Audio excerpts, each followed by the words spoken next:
വിയിൽ ഒരു movie play ചെയ്യുന്നുണ്ട്. അത് കണ്ടിരിക്കുകയാണ് ലയും ലില്ലിയും. താടിക്ക് കൈ വെച്ച് വേണ്ട വെറുക്കനെ ആ സിനിമ ഇരുന്ന് കാണുന്നു. പെട്ടെന്ന് പേടിപ്പിക്കുന്ന ഒരു സീന് സിനിമയിൽ വന്നപ്പോൾ ലില്ലി ഒച്ചെടുത്ത് എൻ്റെ അടുത്തേക്ക് ചാഞ്ഞിരിക്കുന്നു.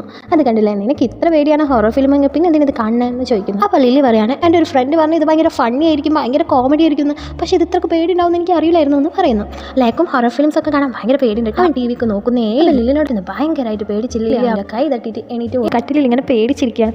ആ പണി ലില്ലി തലാണൊക്കെ പൊക്കി പിടിച്ച് അങ്ങോട്ട് വരുന്നത്. ലയനോട് ചോദിക്കുകയാണ്, നമുക്ക് എന്തിനാ അത്രയും ഒന്നിച്ച് കിടന്നാലോ എന്ന്. ഞാൻ നമ്മുടെ ഗസ്റ്റ് റൂമിൽ പോയി കിടന്നോളാന്ന് പറഞ്ഞ് ലേ തലാനെടുത്ത് പോകാൻ പോകുമ്പോൾ അതൊന്നും വേണ്ട, ലേ അവിടെ കട്ടിലിൽ കിടന്നു, ഞാൻ അവിടെ താഴെങ്ങാനും കിടന്നോണ്ടെന്ന് പറഞ്ഞിട്ട് അവളൊരു ഷീറ്റ് പോലും അവിടെ വിരിക്കാതെ അതാണ് തറയിൽ വെച്ചിട്ട് അങ്ങനെ താഴെ കിടക്കുന്നു. അതിന് ലയക്കൊരു ഐഡിയ തോന്നിയിട്ട് അവൻ പറയുന്നു, മിക്കവാറും ഈ പ്രേതങ്ങളൊക്കെ കട്ടിലിൻ്റെ അടിയിലാണ് കിടക്കാൻ എന്നാ തോന്നുന്നേ. ലില്ലി കട്ടിൻ്റെ അടിയിൽ താഴെയല്ലേ കിടക്കുന്നേ.